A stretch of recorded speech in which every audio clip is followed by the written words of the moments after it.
Welcome to Rise with Sonia. We have a very special guest with us today who's been in Fresno area for about 40 years. Runs a very elegant, fine dining restaurant here in town, Cracked Pepper. I'd like to welcome Vatche Moukhtarian.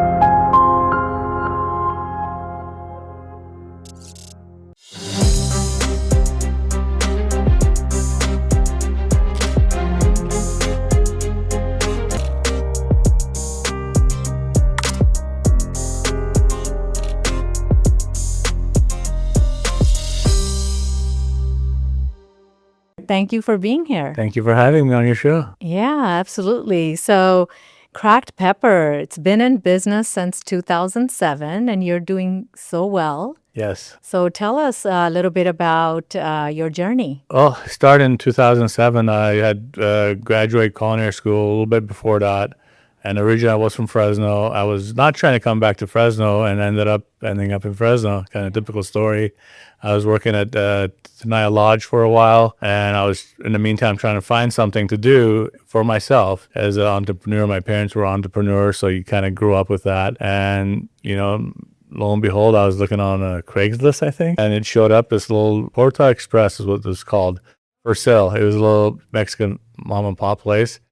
And went there that night, made them an offer. I think a week later, we had the keys and we were remodeling. Yeah, started out with a 35-seat restaurant. That was here in Fresno?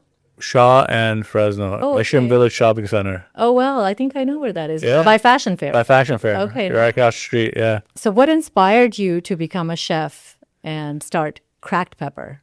I always loved cooking. Even my dad in Lebanon used to barbecue, so I used to always help him. And when we moved to Canada, my mom and dad both had to work. So my mom would put dishes together, and at like 4 o'clock, she'd call me and said, put this in the oven for, until we get home. So they had a hot meal when they got home and she didn't have to prepare it. After doing that for about 5-6 months, and she would call me and say, okay, put this together. So my mom kind of gave me the bug of cooking. And then I used to watch way before Food Network, it was like public TV. Right. Yen Can Cook. Oh, yeah, the cooking show. The cooking shows. They had the Two Fat Ladies. They had him. They had, I can't remember the ladies' name. Anyway, so I used to watch those, and I used to be kind of creative and put dishes together. So my parents had some interesting meals when we lived in Canada. So you guys were you're originally from Lebanon. Yeah. And you lived in Canada. Lived in Edmonton for about a year. And we moved to Vancouver, British Columbia. Oh, wow. And we were in Vancouver for about 6-7 years. How do you find the difference in both countries, like living here versus Canada? It was harder for my parents than it was for me. I was a child at that point. So we were moving from Lebanon to Syria to Greece to Canada. They carried a lot of burden, where for me, it was just like, okay, we're someplace new. So it wasn't really as hard for me as it was for my parents. But, it's different, Yeah. Were they relieved to be here in America? Yeah, because my dad's side was in Chicago, my mom's side is in Fresno. And so they went to both, and then they realized Fresno had a better weather. So we ended up in Fresno. But yeah, we've been here for almost 40 years, I think. So. Oh, okay. So you grew up with the influences of Lebanon cultural food. Your heritage shaped you, and that's what brought you to. Yeah, so my grandmother lived with us when I was in Armenia, and she had to scrape turkey with the whole, thing, and then they were in Lebanon, so they spoke Turkish to my grandmother, and I had to learn Arabic and Armenian at school. So I had the Arabic culture, we had, some Turkish dishes, we had a lot of Armenian dishes, and I mean, just where we lived downstairs, like we all lived in apartments there, we didn't have homes like we have here. And I could go from the guy that made the panini style sandwiches to the falafel guy to the chicken guy. And I would get all these different experiences. Oh, I loved being in Turkey. We were in Istanbul earlier last year. Yeah, I've never been. Yeah. I heard it's beautiful, and the food is amazing, I heard. It's amazing. And I really like that culture where actually there's like a coffee shop at every corner. Yeah. And people live in buildings above. And so you just walk down there to have your, like you said, different foods. Yeah, you have your little pastry or whatever, or a sandwich, or, it was just amazing. It was fun growing up in those places. Right. You know, Yeah. I think, you know what, they still hold that same culture. And it was nice to visit, especially in Istanbul. Shopping experience was really good. yeah, I've never been, but I wish we were like that sometimes. You know, in America, we rush through a lot of things that you should be enjoying And they still walk. That's one thing in America. after dinner. I see everybody walking and, you know, like people even grocery shopping and walking with their bags. That's something that we don't do that here in America. No, we get in the car to go around the corner. Yep. I remember my mom, she used to take me to the bazaar with her, and we'd get whatever she needed to make lunch or dinner. And she'd literally have to carry bags. And, you know, she was doing fireman's carry back then. She was working out. Right. What's one lesson from your career earlier that guides you today? You know, it wasn't from my career. It's my father. He made one time. He was a shoemaker, a cobbler. And one time I asked him, why don't you use cheaper products and you'd make more money? I think I was like 14 years old at that point because he was complaining about pricing. And he stopped and he looked at me and said, every shoe that leaves the shop has my name on it. So I didn't understand that back then. But years later, I understood what he was trying to say. Like, whatever you produce, your name is on that item. So you better be prideful of what you do. Yeah. Because they'll come back and haunt you, right? If you take shortcuts, so I still maintain that. Everything we do at the restaurant, at the coffee, we use the best possible products that we can. And sometimes it's not beneficial. We don't, you don't make as much money, but people are happy. And I'm a people pleaser. So, being in this industry, you have to be a people pleaser. And it shows through your, you've been in the business almost 2 centuries. Two decades. 2 decades, yeah. And that takes good customer service and, quality food, which I've experienced many times. Thank you. Yeah. And like I said, my personal favorite is the eggplant Napoleon. And some of those desserts, I've tried everything. I think the one I had on my birthday was the chocolate lava cake. I love that. Yeah, that's been a big hit. But our bread pudding is kind of our signature from day one. And the eggplant, to be honest with you, that came with me from years of traveling and having Italian friends, Greek friends. Our Armenian friends, we use a lot of eggplant, in our dishes. So it has evolved with me. That's the longest item that's been with me since day one. Yeah. Even in Indian cooking, we use the eggplant quite a bit. So that's why when I experienced that, I'm like, oh my God, this tastes pretty similar to what we make. Yeah. It's a lot of crossover flavor. It's funny, even in Lebanon, I used to remember my mom used to watch TV shows, and there was a lot of Indian TV shows. So it was very colorful, very active. So I try to, even our food, I try to make it appealing to the eye first. Oh, it is. It's very appealing. Yeah, thank you. Tastiest. Okay, what was the original vision for Cracked Pepper when you opened? So when I first got here from culinary school, I was working at Tanai Lodge and I couldn't find a place. So when we opened the restaurant, I wanted things that I kind of grew up with, I was familiar with. So I want to have dishes on the menu that had reflections of my history and my family. So most of the things that make it on the menu, it's kind of selfish. It's because I want to eat it. Yeah. So I put it on a menu. And unfortunately, not everything makes it. But, we practice it I have a rule in the kitchen 7 times. We cook it, we taste it, we sample it before it even makes it to as a special.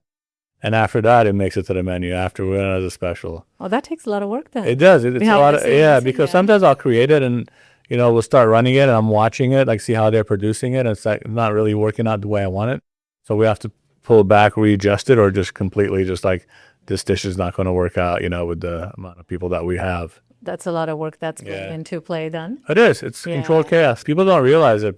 When we had the open kitchen, I had a lady say, I'd go out there, say hi to people. She goes, who's cooking the food if you're out here? I'm like, it's not just me. I have a whole team that I depend on. And when we opened the kitchen, she was sitting at the bar right closest to the kitchen. And she's like, Vatche, she goes, I never realized how much work it takes to put one dish out. You have 4 different areas coming together to put one plate out. So they all have to coordinate together to produce. It's like a perfect. So over the years, how has the restaurant evolved and terms of menu and concept? So first open, if we ran foie gras or frog legs or something like that, people were not interested in it. So when I first opened, I would have a lot of dishes like that. like foie gras torchon or seared foie gras or frog legs. And so I'm like, okay, I have to readjust my menu, focusing on what Fresno likes. Even a lot of our temperatures coming from San Francisco, a mid-rare is a true mid-rare, where in Fresno I have to go cook a little bit longer for that mid-rare to work. So just things like that we had to constantly adjust. But after a few years, it just seemed like to take off, and just a lot of people wanted those dishes. And, so we were kind of like trailblazing. And I think at that point, Trailio's in Clovis was still around, it still is. And they used to do a lot of similar dishes. So it was kind of helpful having a couple different restaurants open the same time we did, because we kind of grew together. So it was kind of like trial and error. It was. We see each other at the farmer's market. At that point still, Pat LaRocca, all those guys, that were around and doing their things. And so we had a lot of good mentors to look up to in Fresno as different restaurateurs, what they were doing. So it was interesting times. Yeah. Even now, it's still growing now. It is. Yeah. I think, in any business, you live and learn, and of course, community support. Yeah. That's huge. Yeah. So Fresno's dining scene has grown quite a bit. What challenges and opportunities have you experienced in a restaurant as a owner? I think it's tough when new restaurants open. I'm happy that they're opening, but the first 6 months, it really, we all feel it.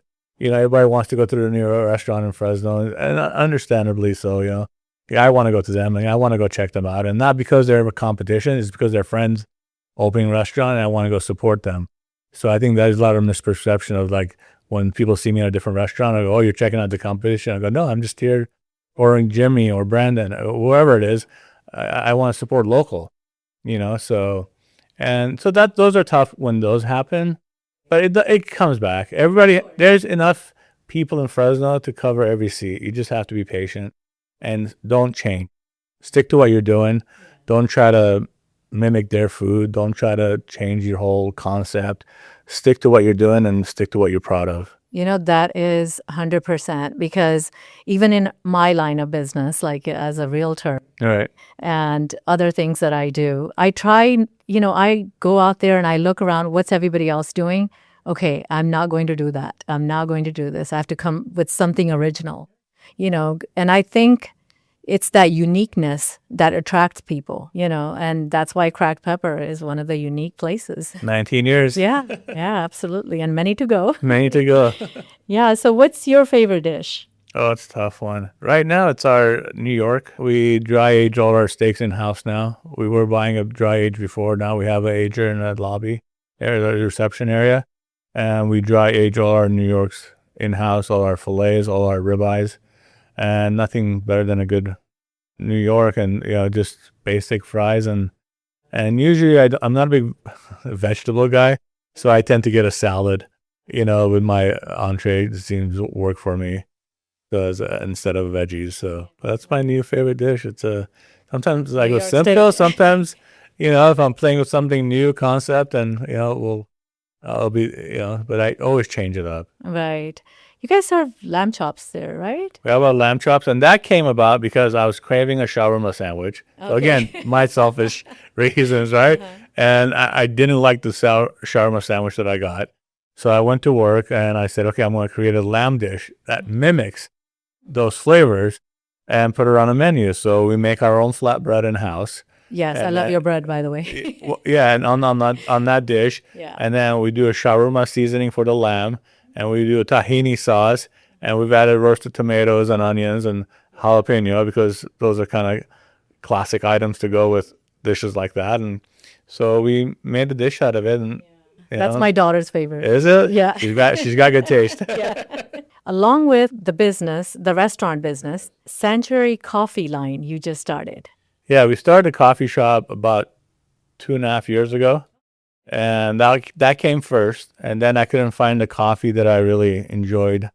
It wasn't bad. I want to stay local, but it was something that I liked having a lot of control over what I'm serving. So I decided, well, this is something I can roast, and talk to my family. And they kind of looked at me like I'm crazy, like they always do. I'm like, oh, I want to get into this. So took some classes, went to in Carson City. They hold a class for roasting coffee. And when I went there, I was like this is amazing. I totally fell in love with it. And it's very similar to being a chef. It's not much of a jump except different products. And roasting coffee and caramelizing onions are very similar.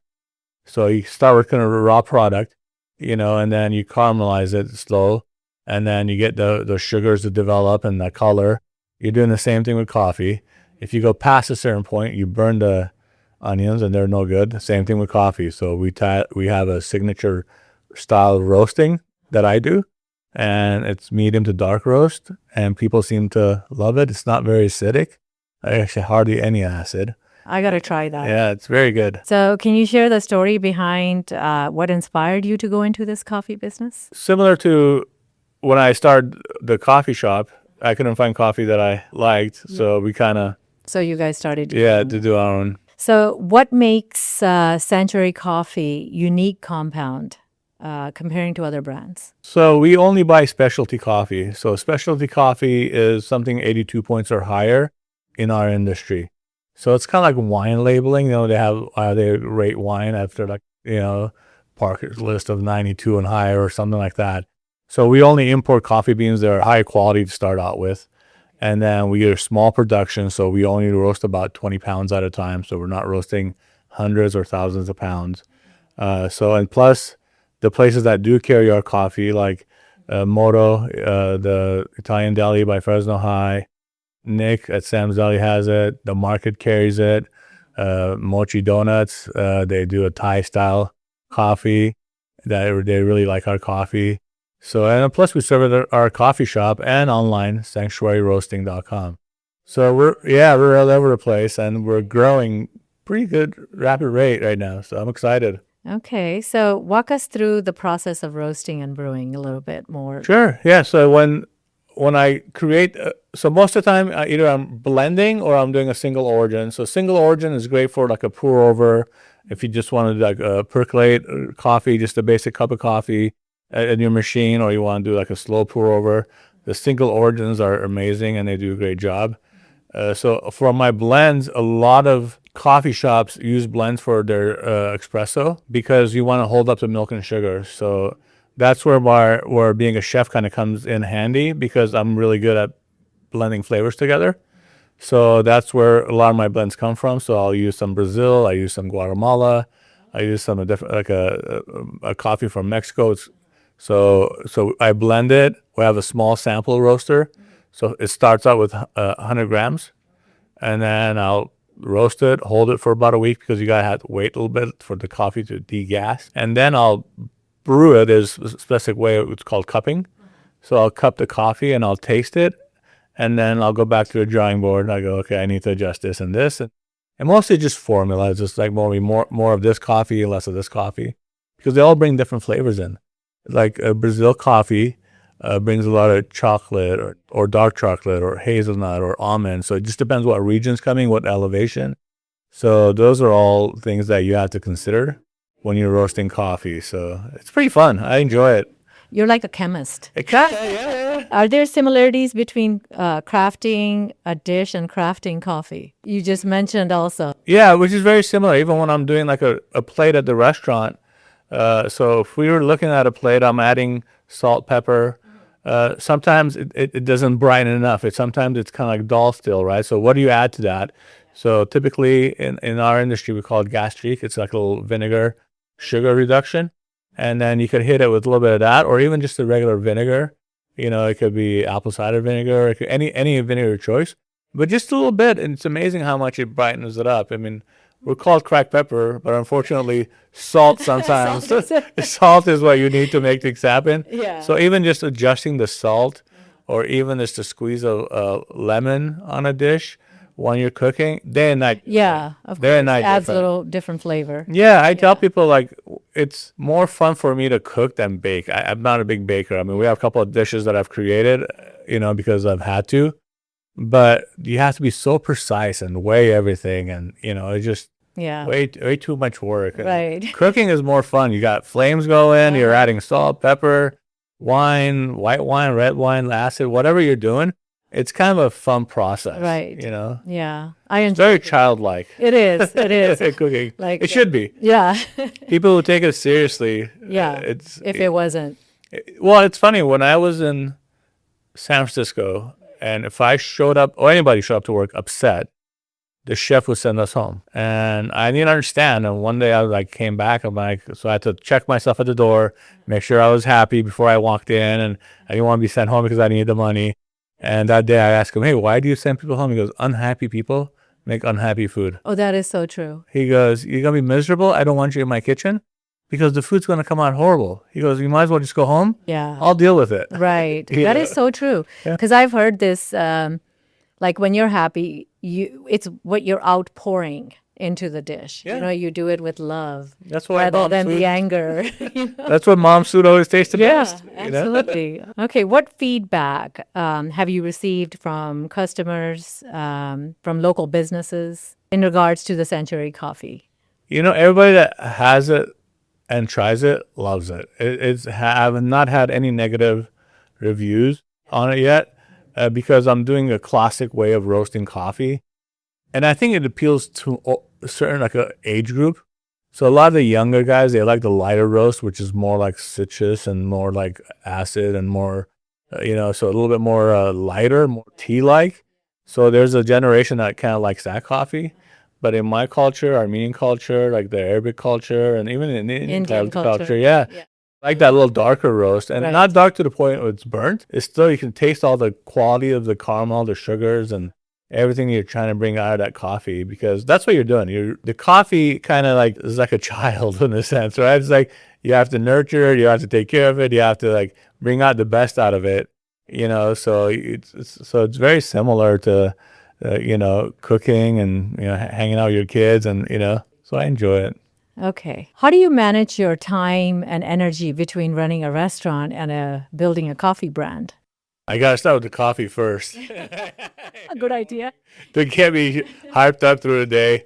When I get to the restaurant, I have a good staff that's working for me, so it's sometimes a little bit of a break. I mostly entertaining customers and saying hi and doing the easier task. Unless we're developing recipes or stuff like that, then I'm in the kitchen hiding and chopping and preparing to show the staff how to make dishes the way I want them to do it. So you're still you train and you come up with new dishes. Oh, 100%. 100%. Yeah. Yeah. It takes us 7 times to get something right. I think I did that earlier. And then so I'll come up with a concept, I'll cook it, then we'll play with it in the kitchen with the staff. We'll cook it 7 times.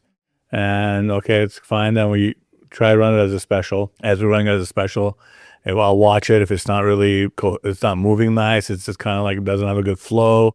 And then I take it back and recreate it.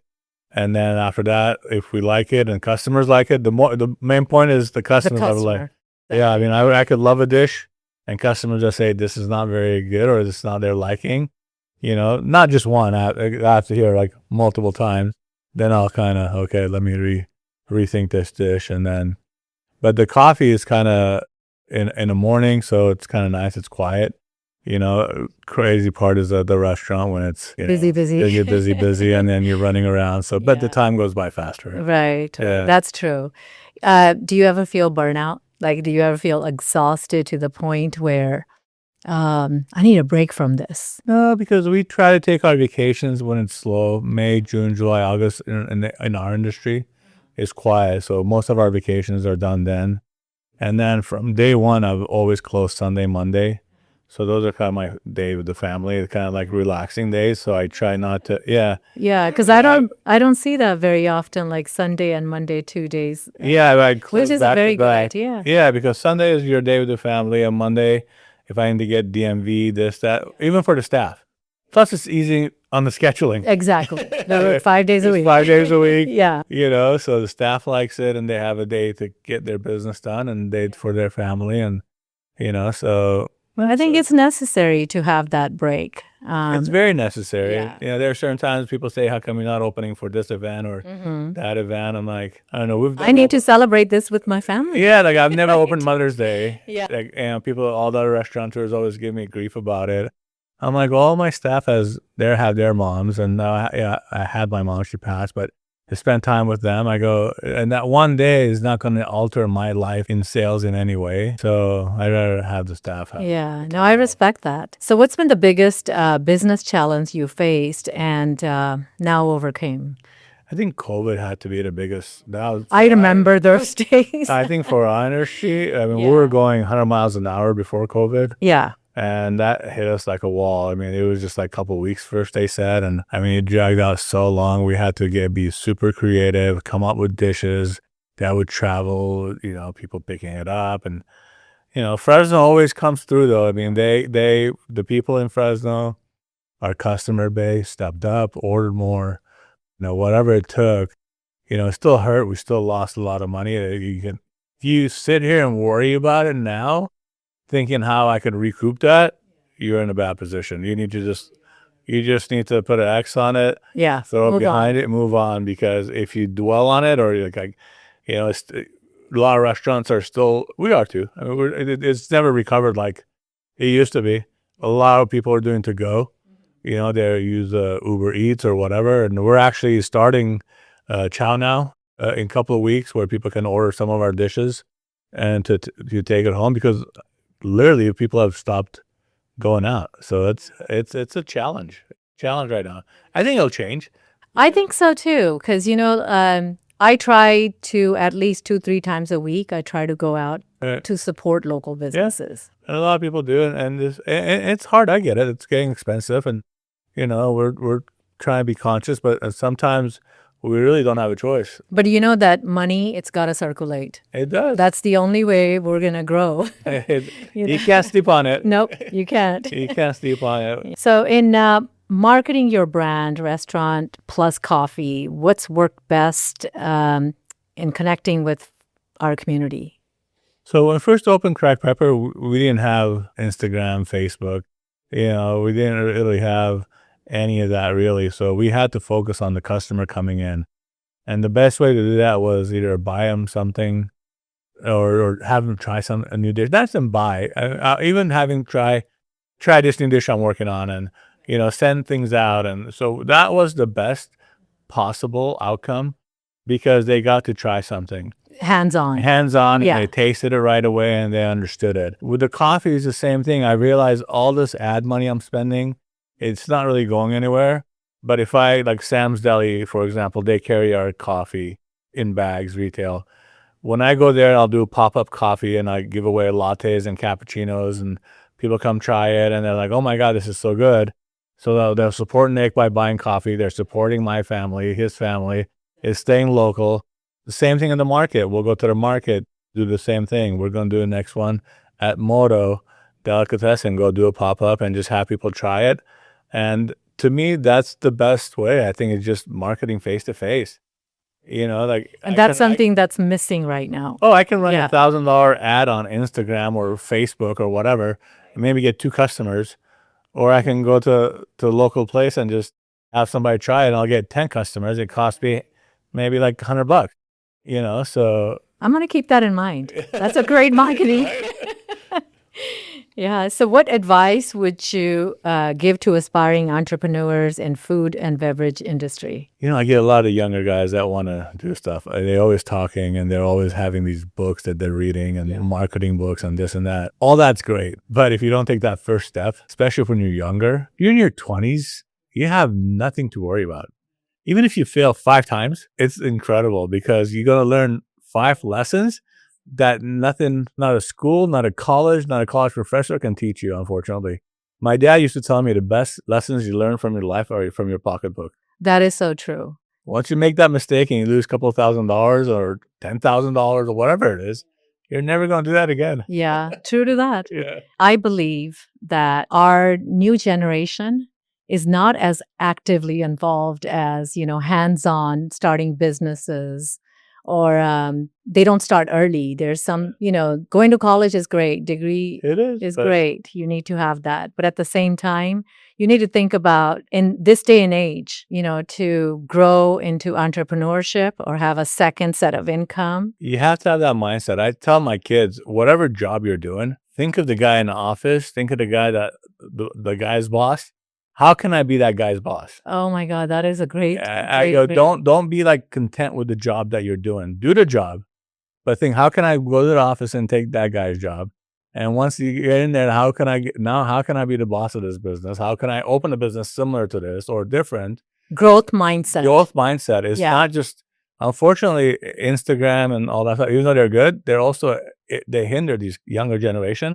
They think everybody's famous. They don't see how many people are miserable. They're just posting stuff that are, and they don't see behind the scenes they don't what see they go behind the through. scenes. Yeah. And so I think just doing it, just learn by doing it. And, like my son, perfect example, I was a lot like him. I was more a hands-on type of a kid. And I told him the other day, we had a conversation. Now he's starting low voltage school. He was testing for it today.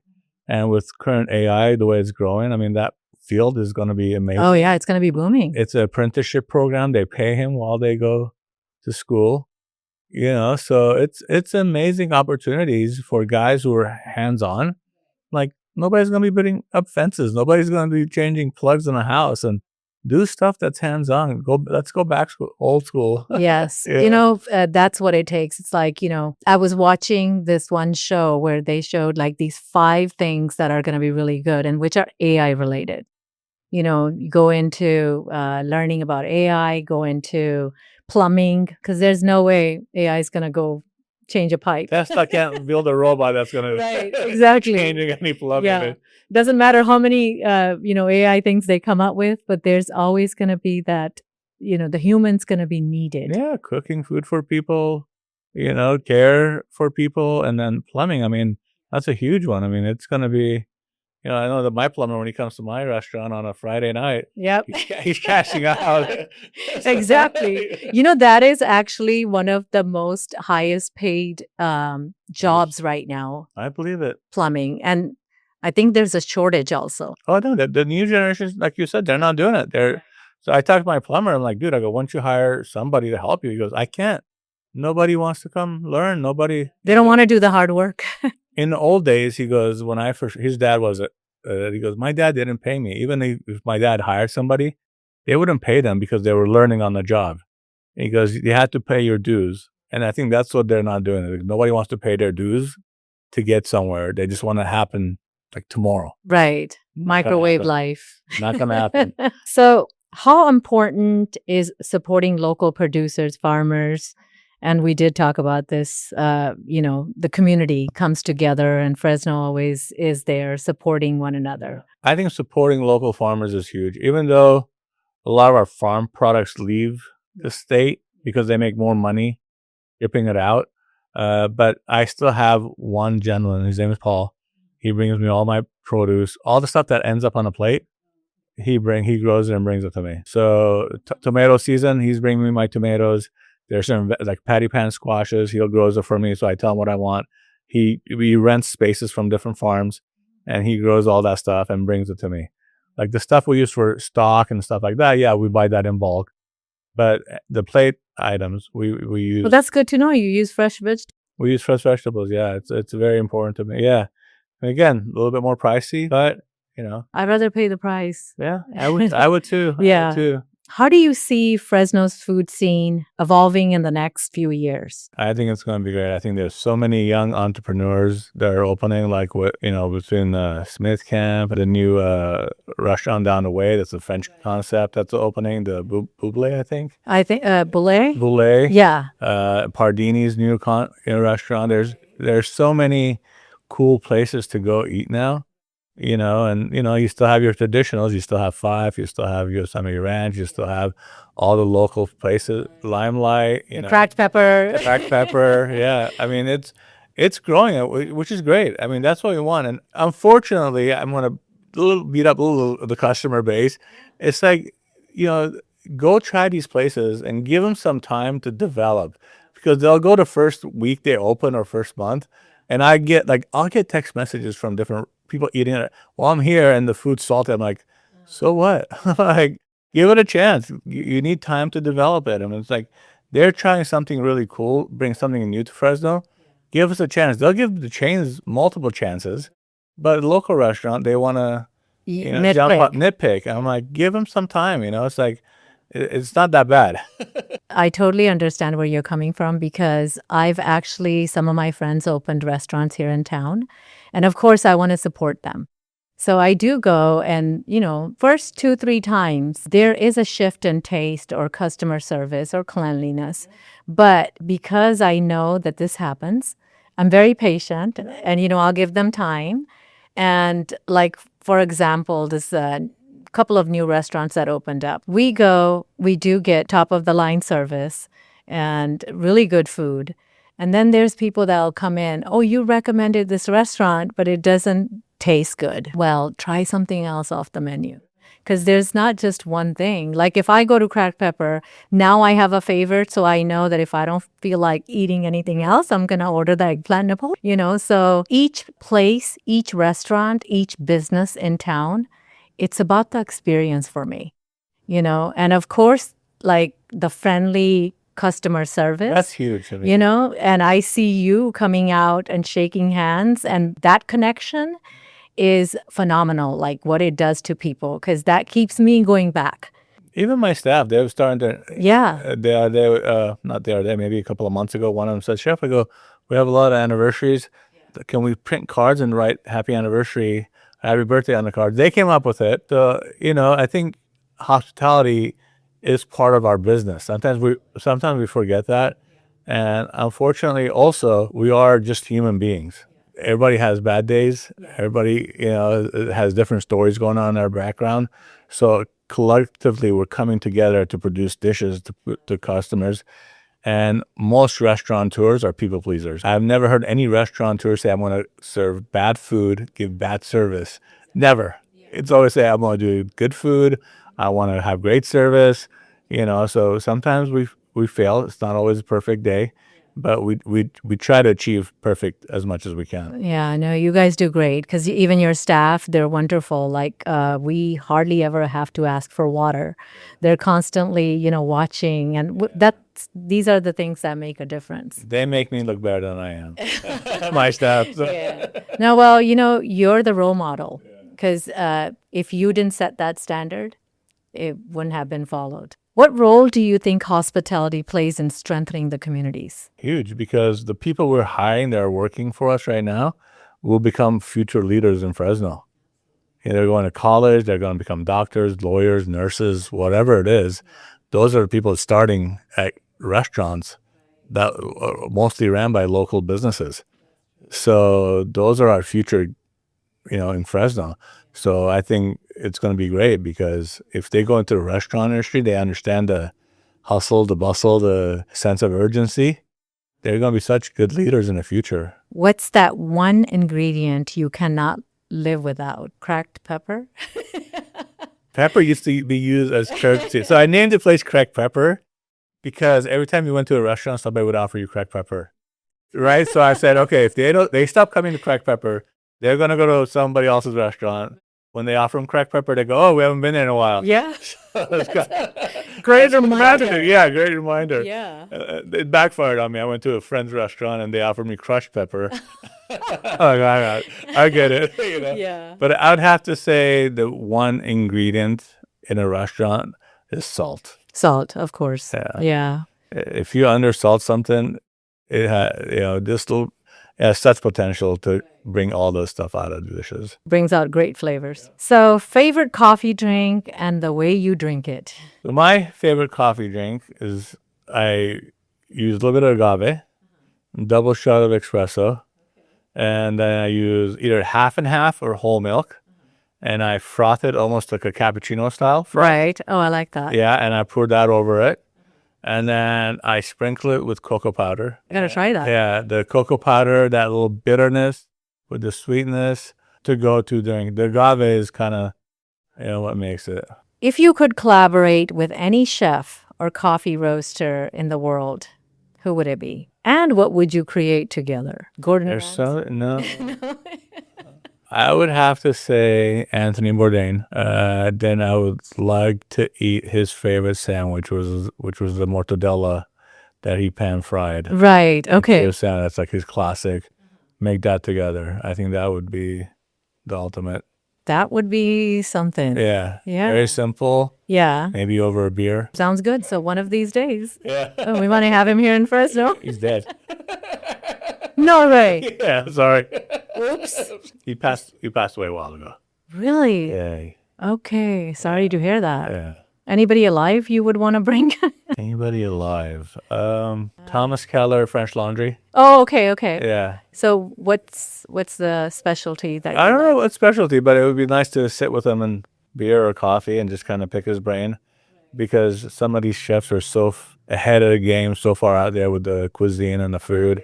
You know, like what do you tap into to get to that point? You know, like what are you doing to get to that point? So that would be the ideal. Yeah, I think so. I think, unfortunately, Fresno, it's a little different.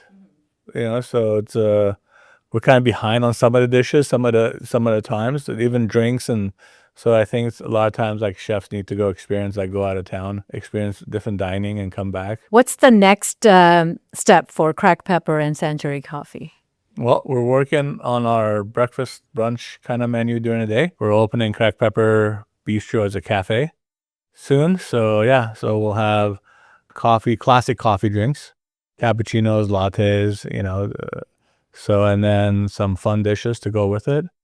And for Sanctuary, possibly another location, maybe, if we can do it. Yeah. So where are you located currently? Right now we're on Barstow and West at Northwest Church.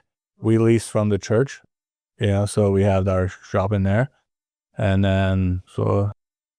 All right. And I will be seeing you there quite a bit. Yeah. My new favorite place. Thank you.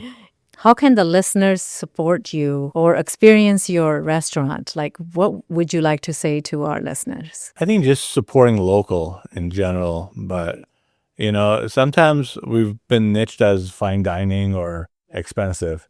But a lot of times you can come in and have an eggplant Napoleon and a beer and a dessert, and it's not that much. I think if you want to do all courses, you want to sit down, do an appetizer, salad, an entree, dessert, it's going to be expensive anywhere. It's going to be pricey anywhere. So I think, try these restaurants. You don't have to, when I go to places, a lot of restaurants I order appetizers first. Right. That's what I do. Get to the entrees. Yeah. If their appetizers are solid, chances are the rest of their dishes are solid. True to that. So I would say supporting local helps a lot with the local community. And like I said earlier, we've been supporting your kids, your grandkids, your whatever, college. It's a great college job. So supporting that staff too is amazing, because around the holiday season, I see my staff get such generous tips paid towards their schooling, and it's overwhelming. And, I'm happy for them because they've made that connection with a guest. So when my staff makes big tips or good tips, I'm happy for them. That is really nice. Because it's like, okay, you made a good connection, but they feel comfortable. It's when they start getting low tips that's when I worry. Okay, what's going on? Where can we improve? But supporting local restaurants supports local families, students. So it's amazing. Absolutely. And you are adding a lot to so many people's lives, your employees, your customers. You bring a lot of light into the community, and we appreciate that. Yeah, and we have over 30 employees.